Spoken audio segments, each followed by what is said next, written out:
Leta Hollingsworth, May 25, 1886, November 27, 1939, was an educator, feminist, and psychologist.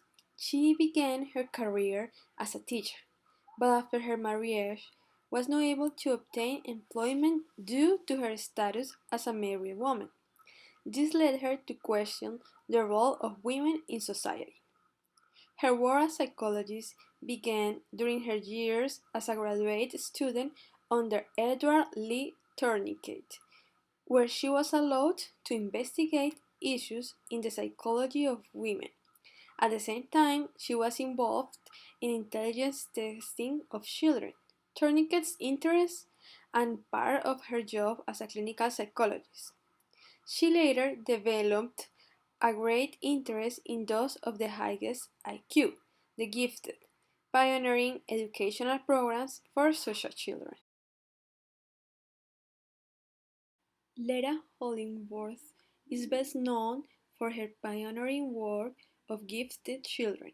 She taught the first courses of gifted education and developed an innovative curriculum that enabled children in this category to receive a more balanced and meaningful education. Leta Hollingsworth also pioneered empirical research into the psychology of women, dispelling myths of the inferiority of women and their psychological impairment during the menstrual cycle. She challenged societal views of the role of women. She envisioned a new woman, able to choose to follow her interests. Variability as related to sex differences in achievement, sex difference in mental traits, science and feminism, the comparative variability of sexes at birth, the psychology of subnormal children, the new woman in the making, adolescence, the difficult age.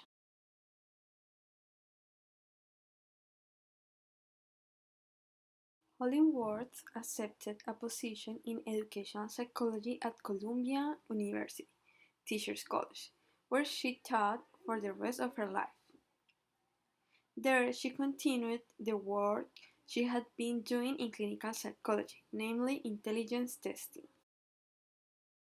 Hollingworth often encountered gifted children who were having difficulties in school. The prevailing assumption was that those of high intelligence needed little help as they would be able to take care of themselves, while those of exceptional intelligence, the gifted, were often clumsy, eccentric, and socially inept. Hollingworth approached this area with her usual determination to obtain empirical data, and found that gifted children were not inherently maladjusted, but that inept teachers and lack of intellectual stimulation were major contribution factors to their problems. She was not interested in merely defining giftedness, nor did she accept that it was wholly genetic in origin. Hollingworth believed that educational and environmental factors were significant in its development. Her work focused on how to educate gifted children, nurturing their abilities so that they could more fully achieve their potential. Yeah, you're right, Gazoo. Women are like little children. Children, men are just like children, and they have to be treated like children. You may be right, Betty. Fred may not look like one, but sometimes he acts like a great big baby. Don't forget, it's the woman who has the superior mind.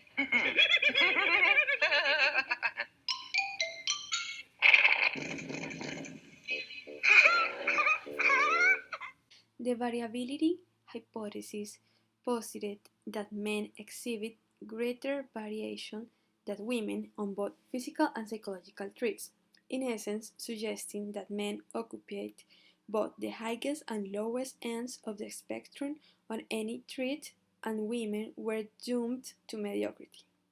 Hollingworth set out to prove that the extremes were culturally based and not based on male genetic superiority.